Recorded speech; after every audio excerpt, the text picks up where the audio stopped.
Imagine waking up on a winter morning in the Middle Ages, long before the idea of central heating, weather forecasts, or even reliable clocks. The darkness would still be heavy, pressing against the walls of a small wooden house, because winter daylight was short and precious. You would not wake because you were rested, but because the cold had crept into your bones during the night. Breath would appear faintly in the air, even indoors, as the fire from the previous evening had burned itself down to ash hours ago. If you were alive in this moment, the first question would not be about purpose or ambition, but simply whether your body could endure another day, shaped by cold, scarcity, and routine. Life in a medieval winter did not begin with choice, it began with necessity. The bed you slept in was likely shared, not out of affection, but for warmth. Straw mattresses were common, stuffed loosely and often infested with insects that were less active in the cold but never fully gone. Wool blankets, heavy and coarse, trapped heat but also moisture. If snow had fallen overnight, the sound of the wind against the shutters might have woken you repeatedly, each gust reminding you that the outside world was hostile and indifferent. Standing up from the bed was an act of resolve. The floor would be cold, often bare earth or rough planks. Shoes were not slipped on casually. Leather stiffened in winter, and putting them on required time and effort. Clothing was layered slowly, each piece worn not for style but survival. Linen against the skin, wool above it, and perhaps another layer if you were fortunate. Many were not. Gloves were rare for the poor, and hands were exposed to frost and cracks that never quite healed. The house itself offered little protection. Medieval homes were not sealed environments. Smoke escaped through holes in the roof or poorly fitting chimneys, and with it went warmth. Cold air slipped in through every gap. Walls made of wattle and daub or rough stone absorbed the night's chill and released it slowly throughout the day. Even when the fire was lit again, warmth was uneven and localized. You had to sit close to it to feel any comfort, and even then, one side of your body might warm while the other remained numb. Food was the next concern, always the next concern in winter. The medieval calendar revolved around seasons, and winter was the season of endurance rather than abundance. Fresh food was scarce. Vegetables were mostly gone, stored roots dwindling in cellars if they had survived rot and rodents. Meat was preserved through salting or smoking, making it tough and intensely flavored. Bread was coarse, often mixed with whatever grain was available, sometimes stretched with peas or beans ground into flour. Hunger was a quiet companion, rarely dramatic, but always present. Eating was not a leisurely activity. Meals were practical and repetitive. A thick pottage might simmer for days, with ingredients added when available and water poured in to make it last longer. The same pot warmed by the fire also provided a small amount of heat to the room.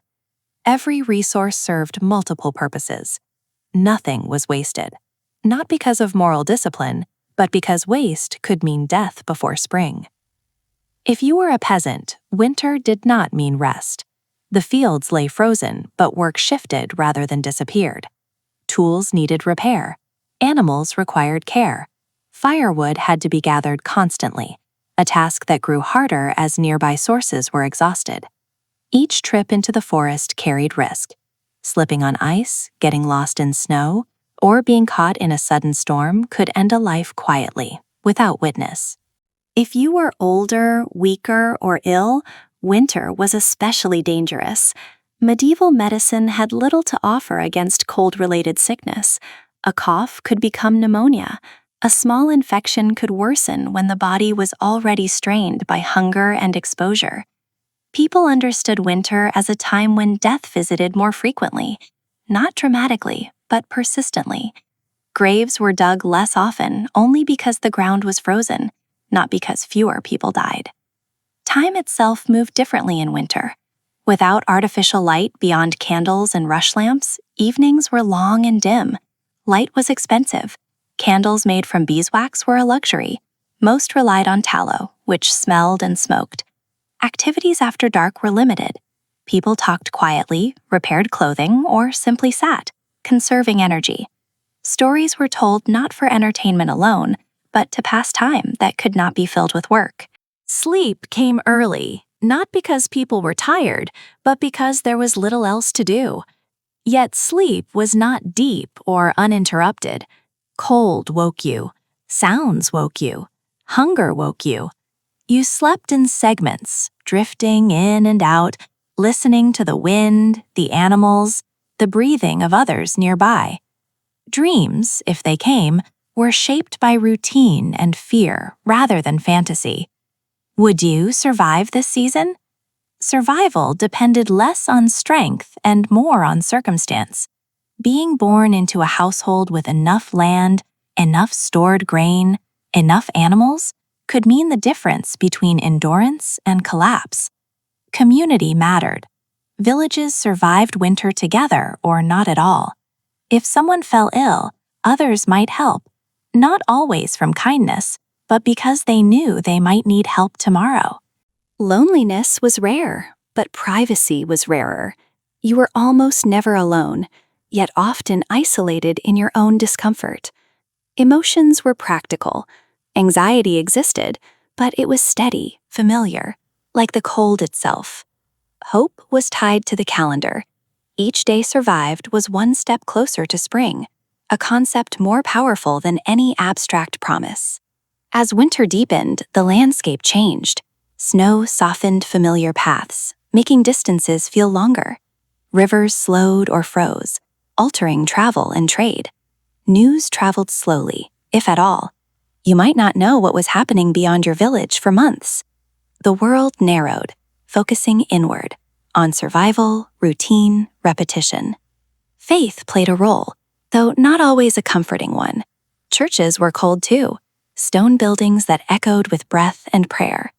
Religious festivals marked time, offering structure to the season. They did not remove hardship, but they framed it, giving meaning to endurance.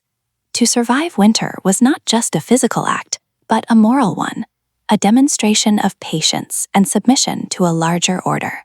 As days passed, bodies adapted in small ways.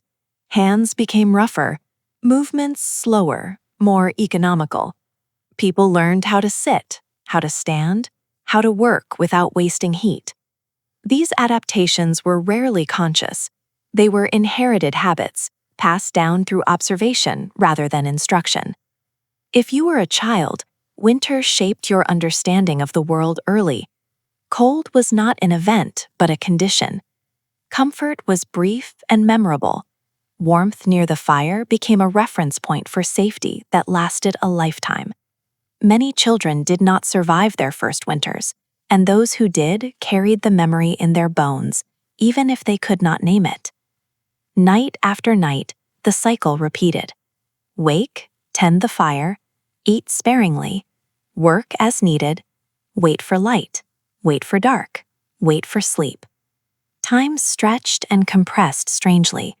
Weeks felt long, yet the season passed without clear markers. You did not count days, you endured them. By midwinter, supplies were lowest. This was the most dangerous period, when stored food was nearly gone and spring was still distant. Bodies weakened. Illness spread more easily in enclosed spaces. Every decision mattered more. Whether to slaughter an animal now or save it. Whether to share food or hoard it. These choices were not philosophical. They were immediate and heavy. Still, many survived. Most winters did not wipe out entire communities. They thinned them, strained them, but life continued. Survival was not heroic. It was quiet, repetitive, and uncelebrated. Those who lived through winter rarely spoke of it as an achievement. It was simply what had to be done. If you found yourself alive in a medieval winter, the first thing you would notice is not the cold itself, but how everything moved more slowly because of it. Cold was not a sudden shock. It was a constant presence that shaped each decision before you even made it. The body learned to anticipate it. You would hesitate before touching metal, before stepping outside, before pouring water. Every action carried a small calculation, even if you were not aware of it.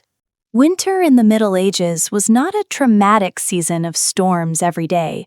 Much of it was quiet, muted, and still. Snow did not always fall in heavy sheets. Often it arrived gently, covering the ground in a thin layer that lingered for weeks.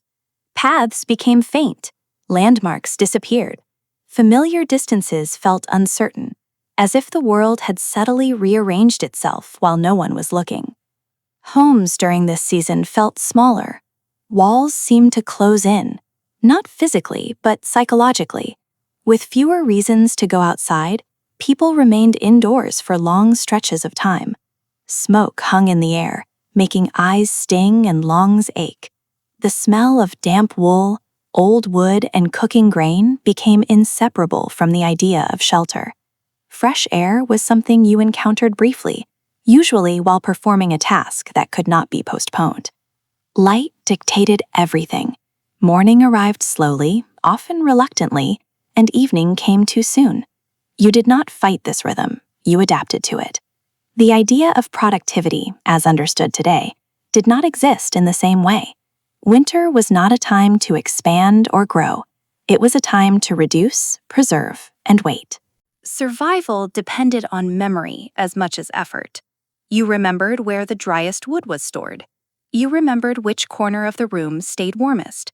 You remembered which neighbor had lost a child last winter and might need help this one. These memories were practical tools, not emotional burdens. Forgetting was dangerous. Water was a daily challenge. Streams froze, wells iced over. Carrying water meant dealing with weight, cold, and the risk of slipping. Spilled water was not an inconvenience, it was a loss of labor and time. Washing was infrequent, not out of ignorance, but necessity. Cold water could do more harm than good. Cleanliness was redefined during winter. It meant avoiding illness, not achieving comfort. Illness itself was poorly understood but deeply feared. People recognized patterns, even if they lacked explanations. They knew that cold made wounds heal slowly. They knew that weakness invited sickness. Remedies were simple and often ineffective, but they provided structure. Warm drinks, rest near the fire, prayers spoken softly. These actions did not always heal, but they created the feeling of doing something rather than nothing.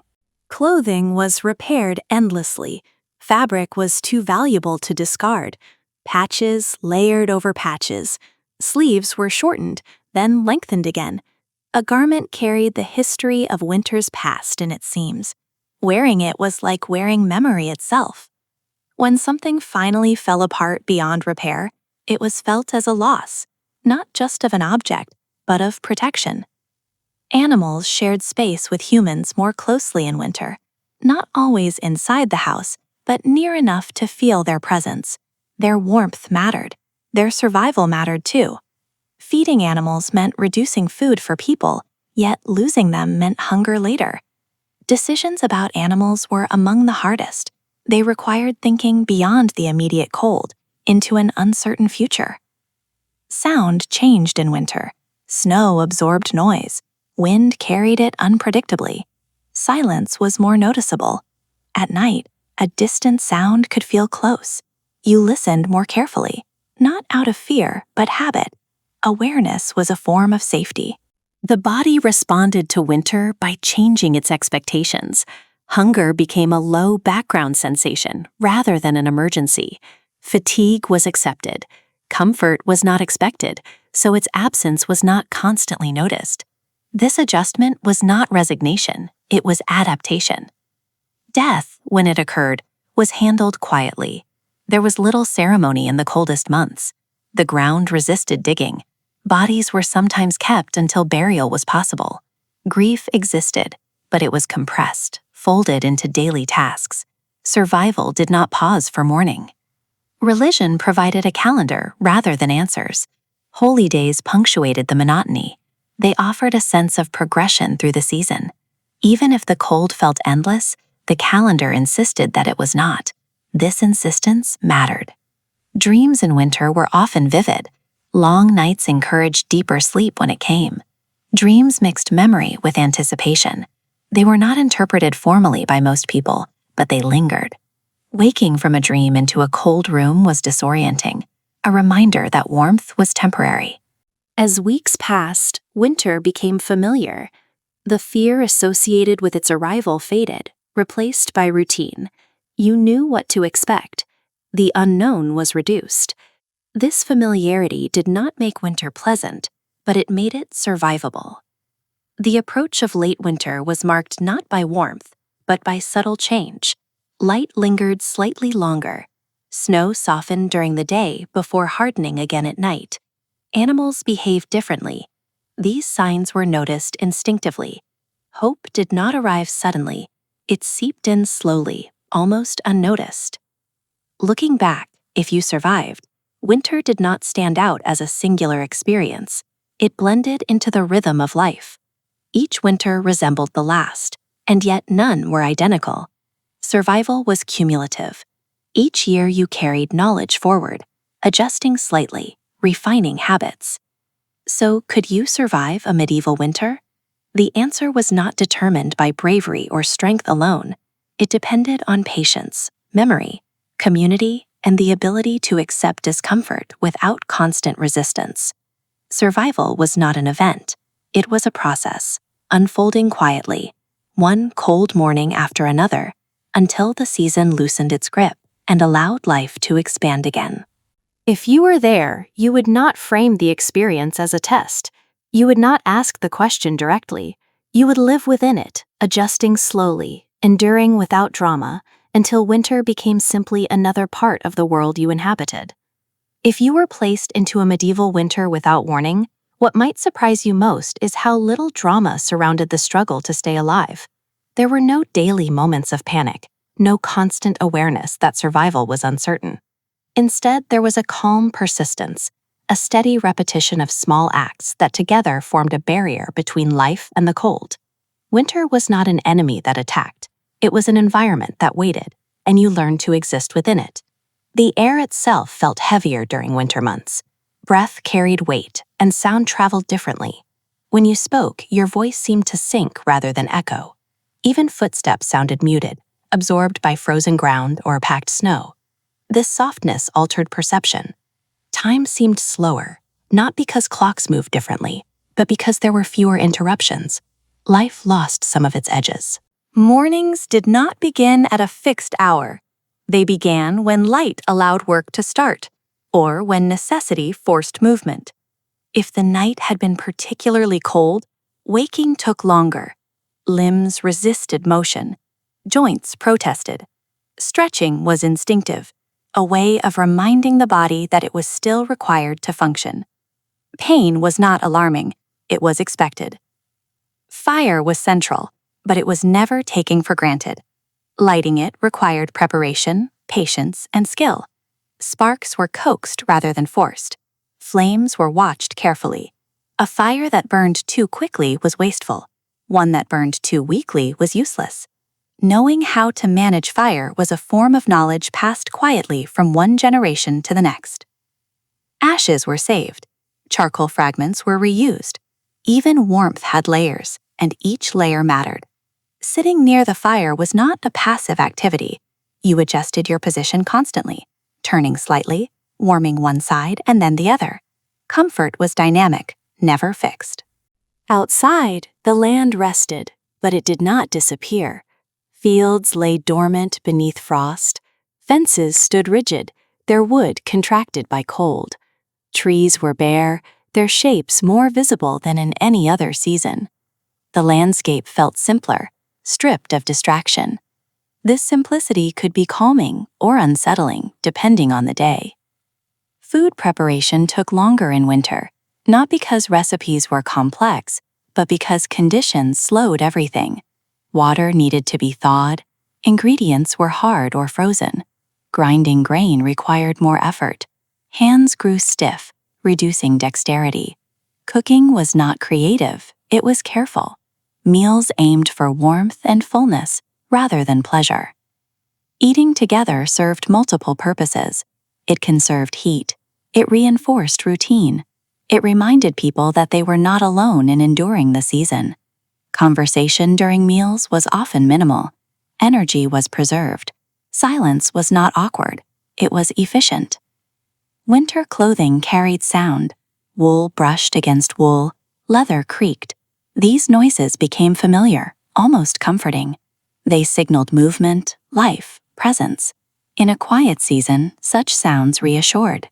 If snow fell heavily, it changed daily patterns immediately.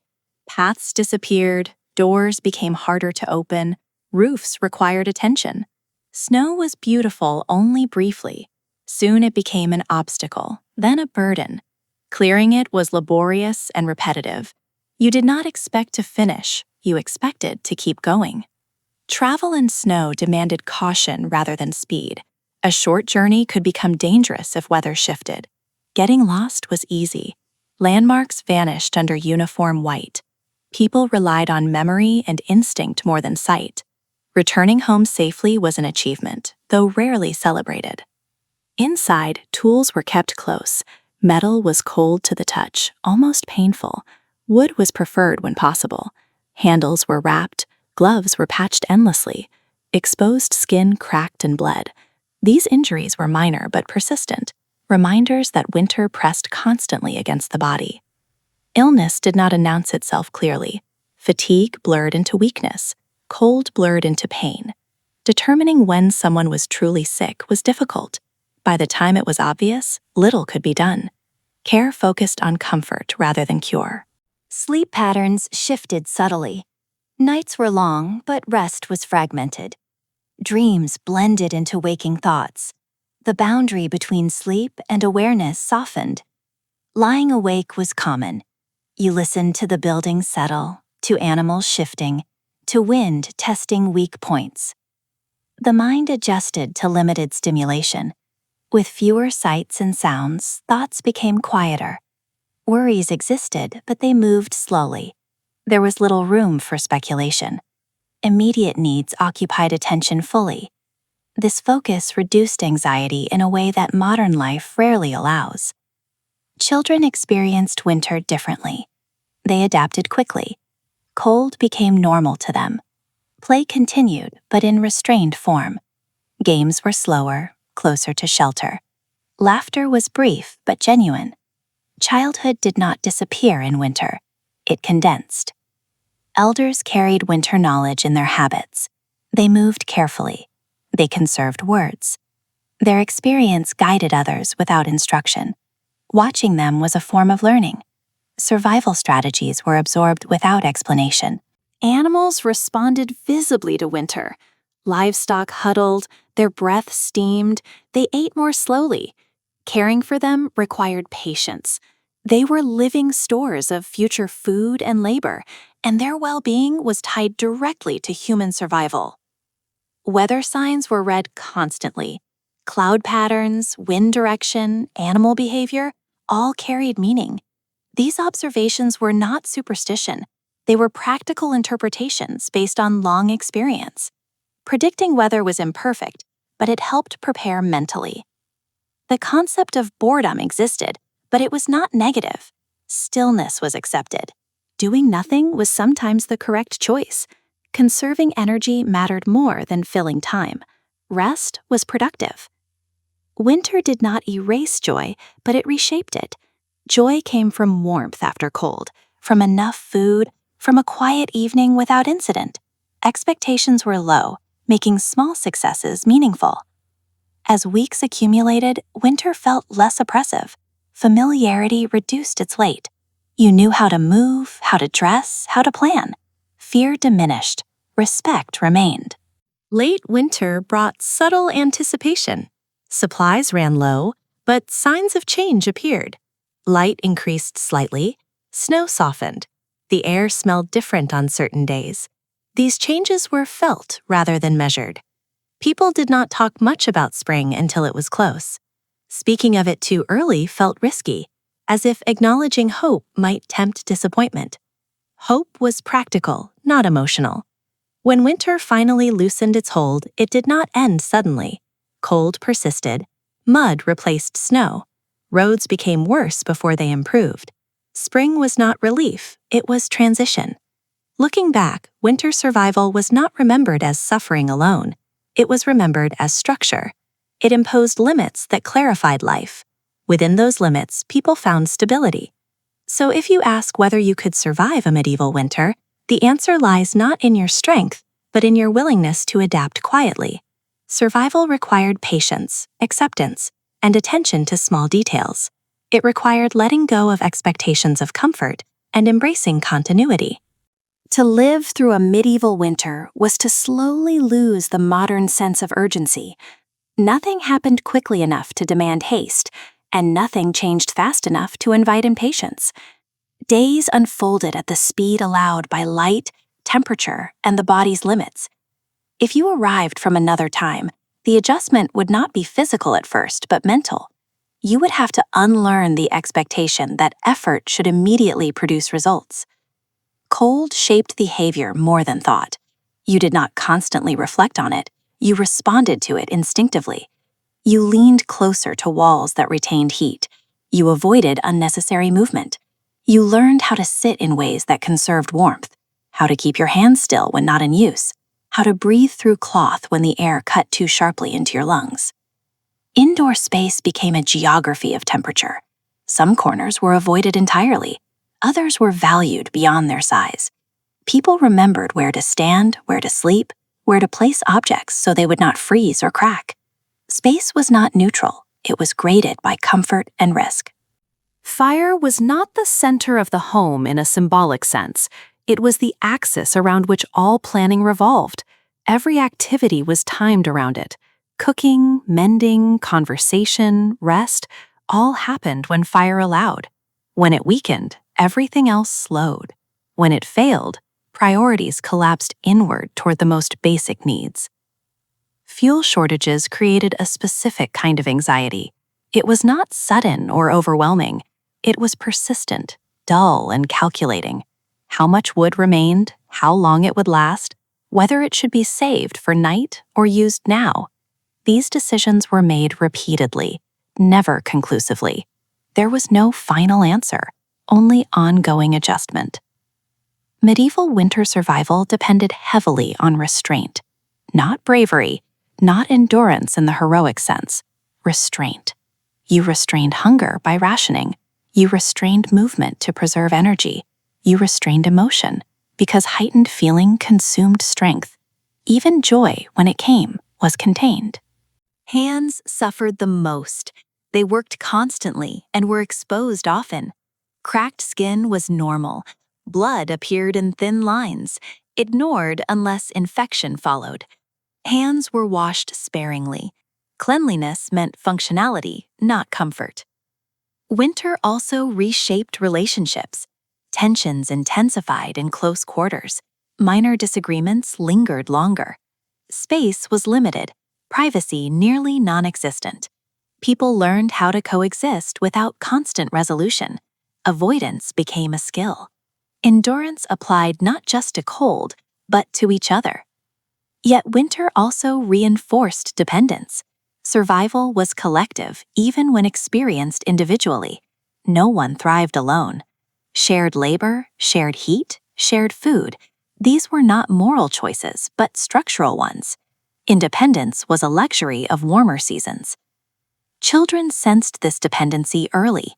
They learned when to be quiet, when to stay close, when to help without being asked. Winter education happened through proximity. Watching mattered more than instruction. Elders became quieter in winter. Their movements slowed further. Their words became fewer but more deliberate. They carried memories of harsher winters, of years when survival had been narrower. These memories shaped decisions subtly, without explanation. Time itself became less segmented. Without frequent travel or varied tasks, days blended. The calendar mattered only in relation to supplies and light. Specific dates held little meaning. Duration mattered more than position. This altered sense of time affected memory. Winter days were remembered as textures rather than sequences. Cold mornings, dim afternoons, long nights. Events blurred into conditions. Life felt continuous rather than episodic. Night held particular weight. Darkness was complete. Artificial light was weak. Shadows dominated interiors. Objects lost definition. Familiar spaces felt slightly unfamiliar. People moved carefully, counting steps unconsciously. Fear did not dominate night, but caution did. You listened before moving. You avoided unnecessary activity. Night was not for productivity, it was for preservation. Sleep during winter was not idealized, it was functional. Rest allowed the body to recover enough to continue. Dreams were neither sought nor avoided. They arrived as they would.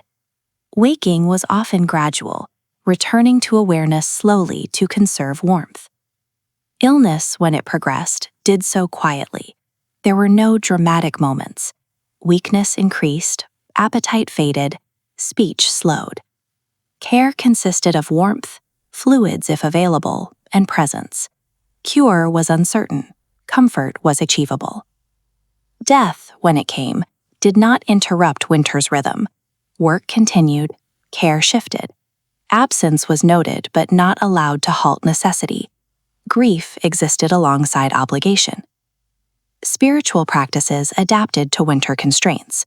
Rituals shortened, attendance varied. Faith was less about transcendence and more about endurance. Prayer asked for stability rather than change. Winter weather was not always severe, but unpredictability itself was stressful. Sudden thaws created mud and dampness, which chilled more deeply than dry cold. Refreezing turned paths treacherous. These transitions were often more dangerous than steady frost. Anticipation of change emerged subtly. Light lingered, sounds returned, birds appeared briefly. These signs were noticed quietly. Speaking of them felt unnecessary. Spring did not arrive as relief, but as complication. Mud replaced snow, cold persisted, work increased before strength fully returned. Survival shifted form rather than ending. Looking back, winter survival was not framed as suffering alone. It was remembered as density, life compressed into essentials. This compression clarified values without articulation. If you lived through it, you would not describe yourself as resilient. You would describe yourself as adapted. The season would not feel conquered, it would feel inhabited. To exist through a medieval winter required a particular kind of attentiveness that modern life rarely demands. It was not alertness in the sense of readiness for action, but a low, steady awareness of limits. You learned where the boundaries were each day, not by measuring them, but by brushing against them gently and stepping back before harm occurred. This was how most decisions were made, by sensing rather than calculating. As weeks passed, winter became familiar. The fear associated with its arrival faded, replaced by routine. You knew what to expect. The unknown was reduced. This familiarity did not make winter pleasant, but it made it survivable. The approach of late winter was marked not by warmth, but by subtle change. Light lingered slightly longer. Snow softened during the day before hardening again at night. Animals behaved differently. These signs were noticed instinctively. Hope did not arrive suddenly. It seeped in slowly, almost unnoticed. Looking back, if you survived, winter did not stand out as a singular experience. It blended into the rhythm of life. Each winter resembled the last, and yet none were identical. Survival was cumulative. Each year you carried knowledge forward, adjusting slightly, refining habits. So, could you survive a medieval winter? The answer was not determined by bravery or strength alone.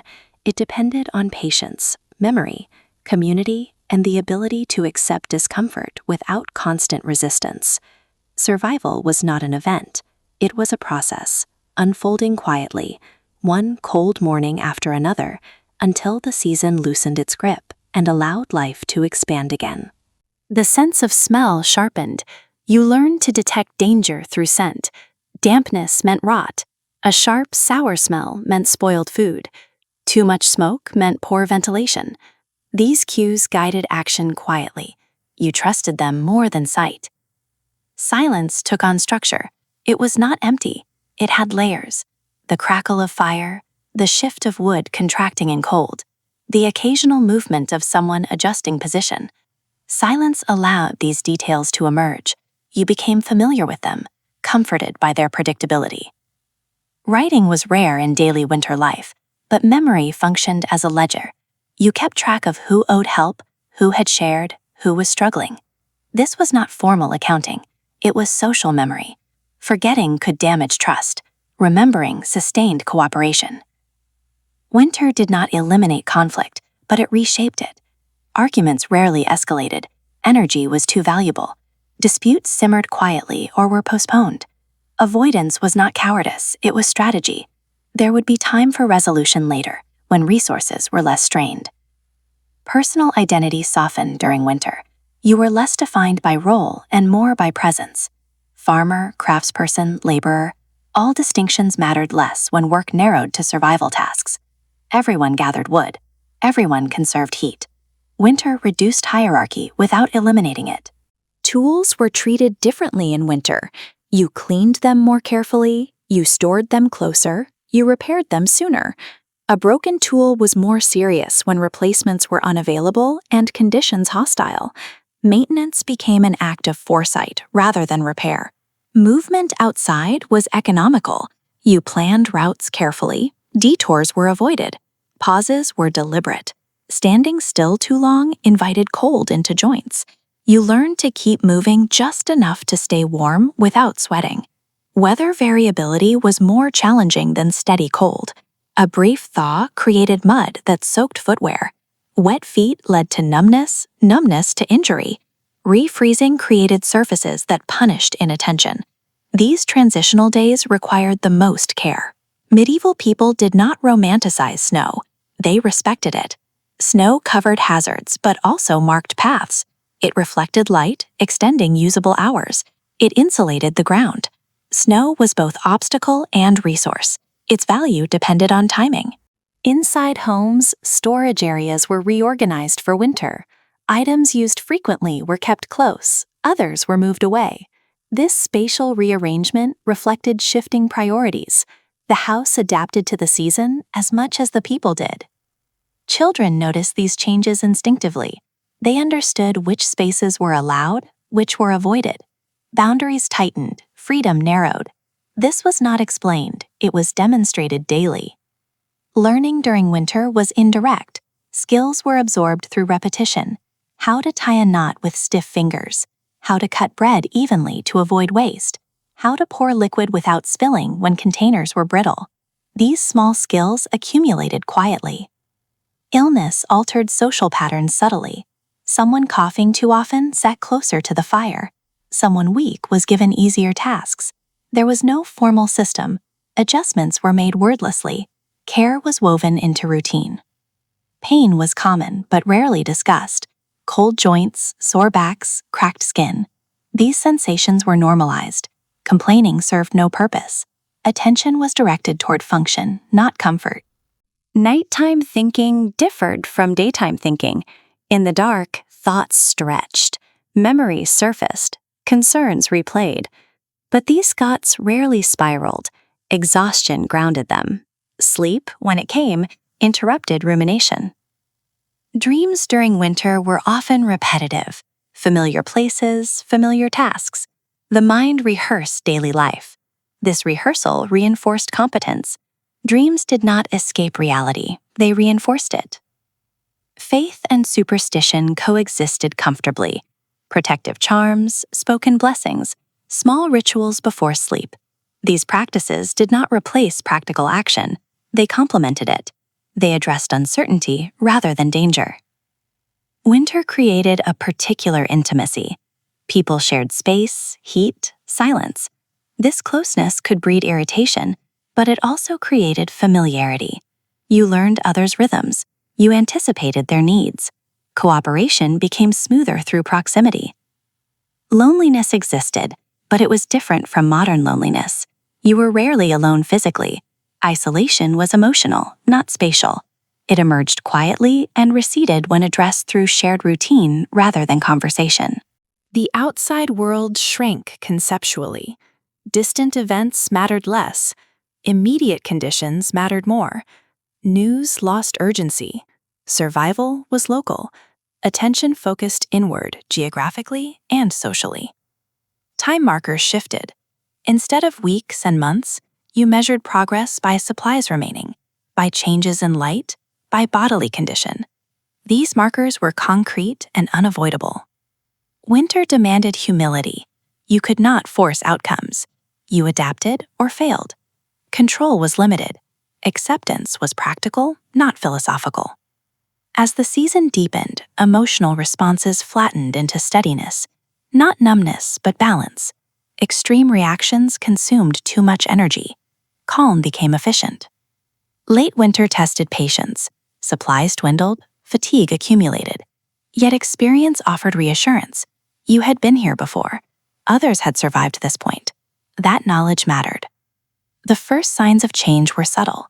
A different quality of light, slightly longer afternoons, sounds returning gradually. These signs were registered quietly, almost privately. People did not rush toward hope. They allowed it to emerge naturally. Premature optimism risked disappointment. Caution persisted until change was undeniable.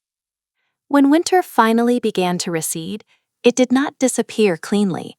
It lingered in cold mornings, in frozen ground, in weakened bodies. Survival shifted rather than concluded. Looking back, winter was not remembered as a series of hardships. It was remembered as a condition of life, something endured repeatedly, each time slightly differently. If you had lived through it, you would not describe yourself as strong. You would describe yourself as careful. Strength implied force. Care implied attention. The question of whether you could survive a medieval winter misses the point slightly. Survival was not a question asked daily. It was an assumption tested quietly each morning and confirmed each night. You survived by adjusting expectations, conserving resources, and accepting discomfort without resistance. You survived by becoming smaller in ambition and larger in patience. Winter did not reward effort immediately. It rewarded persistence over time. This lesson shaped lives profoundly. Living through a medieval winter required a willingness to accept that comfort was not a stable state, but a temporary alignment of circumstances.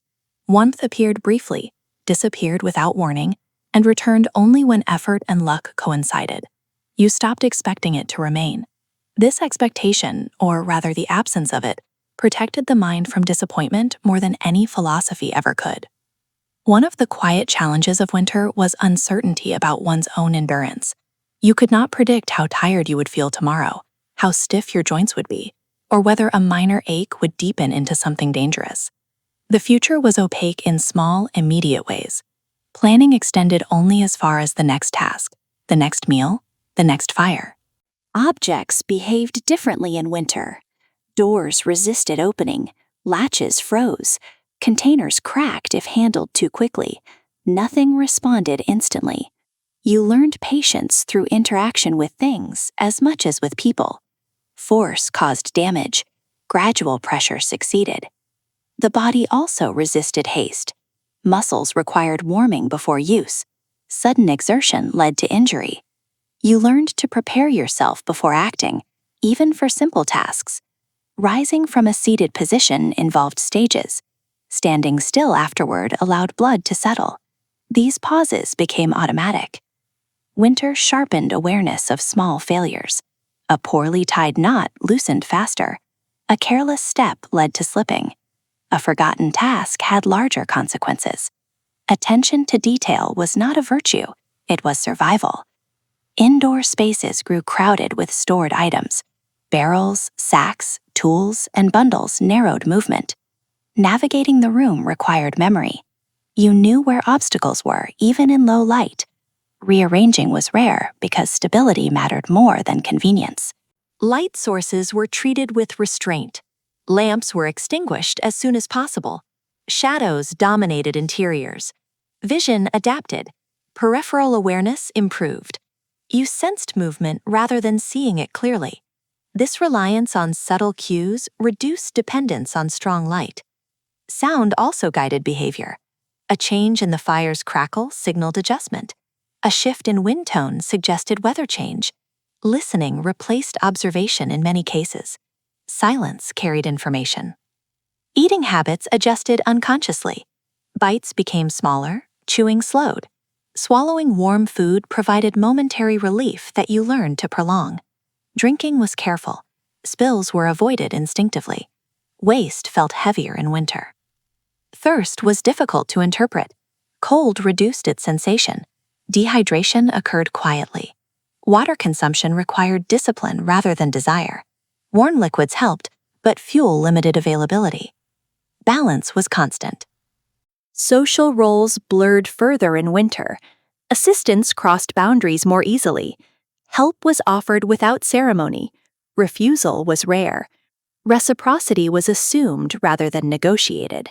Everyone remembered who had helped whom, not to keep score, but to maintain balance. Privacy diminished. Thoughts remained private, but actions were visible. There was little space to withdraw physically. Emotional withdrawal happened internally. People learned to coexist without constant interaction. Children's perception of winter lacked contrast. They knew no alternative rhythm. Their adaptability often exceeded that of adults. They accepted cold as normal, adapting their play accordingly. Observation replaced instruction.